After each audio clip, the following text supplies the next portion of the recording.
तो हेलो दोस्तों, स्वागत है आपका मेरे एक और नई वीडियो में। तो जैसा कि आपको वीडियो का टाइटल देख के पता चल ही गया होगा कि आज हम बात करने वाले हैं how to find a fake breakout. Market में काफ़ी सारे ब्रेकआउट्स होते हैं, तो उसमें से कौन से ब्रेकआउट्स ओरिजिनल है, कौन से फेक है, तो हम ये कैसे पता करें जिससे आपका लॉस कम हो सके और प्रॉफिट आपका इंक्रीज़ हो सके।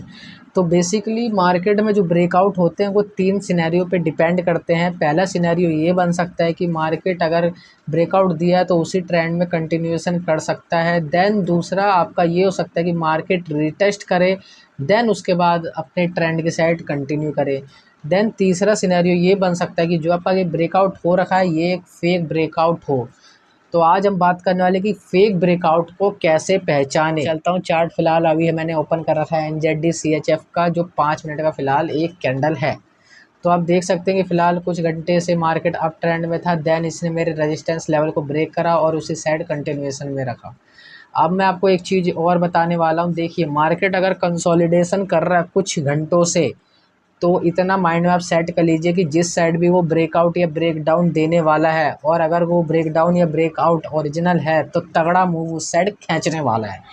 तो आप देख सकते हैं कि मार्केट कंसोलिडेशन में था, मेरा ये सप्लाई जोन प्लस में रेजिस्टेंस जोन था, और इसने एक अच्छी खासी कैंडल ने इधर से ब्रेकआउट दिया। ब्रेकआउट देने के बाद अब इसमें पहला बंदा ये होगा जिसने डायरेक्ट एंट्री ले ली होगी, उसका तो डायरेक्ट लॉस हो गया और उसकी कोई गलती भी नहीं थी क्योंकि उसका सेटअप ही यही था। लेकिन दूसरे बंदे वो होते हैं जो रिटेस्ट पे ट्रेड करते हैं, और तीसरे ये होते हैं जो रिवर्सल पे ट्रेड करते हैं। तो अब मैं बात कर रहा हूँ दूसरे बंदों की जो रिटेस्ट पे ट्रेड करते हैं। तो आप देख सकते हैं कि मेरा ये सप्लाई जोन था, जोन में पहला रेड कैंडल आया, दूसरी रेड कैंडल आई प्लस में, इसने मेरा ये जो रेजिस्टेंस जोन था इसने विक दे दिया है, मतलब कि इसमें सेलर्स मार्केट में हैं। उसके बाद ये देख सकते हो कि एफ एफ एल सी बन रहा है, और अगर आप जैसे मार्केट में देख लो कि 2-3 कैंडल ऐसा ये झोल झाल वाला बन जाए, तो जब तक आपका ये जो ब्रेकआउट कैंडल का जो हाई लेवल है उसका अगर ब्रेकआउट ना हो, तब तक आप उसको कंसिडर मत करिएगा, क्योंकि इसमें काफ़ी सारे ऐसे ट्रैप्स होते हैं जो आपको समझना मुश्किल होता है, इसलिए आपको ये प्रैक्टिस से ही समझ में आएगा। देन उसके बाद आप देख सकते हो कि मेरा ज़्यादातर सेटअप रीटेस्ट पे ही होता है। तो मेरा जो ये लेवल था, लेवल के इसने बाहर में इसने विक ने क्लोजिंग दे दी थी। अब विक को हम कंसिडर भी इम्पोर्टेंट करते हैं क्योंकि उस साइड से बायर्स एंड सेलर्स आते हैं, इसलिए विक को भी कंसिडर करना बहुत इंपॉर्टेंट होता है। तो आप देख सकते हो कि इधर से कि बैक टू बैक 2-3 इसने वो लाल कैंडल बनाई। उसके बाद जो ये ग्रीन कैंडल बनी है इसकी क्लोजिंग मेरे इस लेवल को ब्रेक नहीं कर पाई है। तो जब तक इस लेवल को ब्रेक नहीं करेगी मैं अपना बाई साइड सेटअप नहीं बनाऊंगा।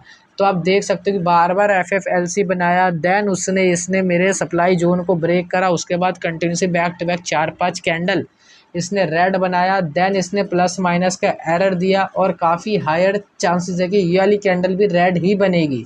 अभी इस कैंडल का एंड होने में लगभग 3 मिनट है, लेकिन काफ़ी हाई चांसेस है कि ये वाली कैंडल भी रेड बनेगी, और लगभग इस लेवल के आसपास सेलर्स को आना पड़ेगा। सिंपल सा चीज़ यही है कि जब तक आपका ब्रेकआउट हो, 2-3 कैंडल अगर आपको लगे कि हाँ भाई ये कन्फ्यूजिंग मिलने हो रहा है, तो उसके हाई को मार्क करिए। हाई को मार्क करने के बाद जब तक उस हाई का आपका ब्रेकआउट ना होए तब तक आप अपना बाई के साइड सेटअप ना बनाएं। Last, thank you for watching guys, bye.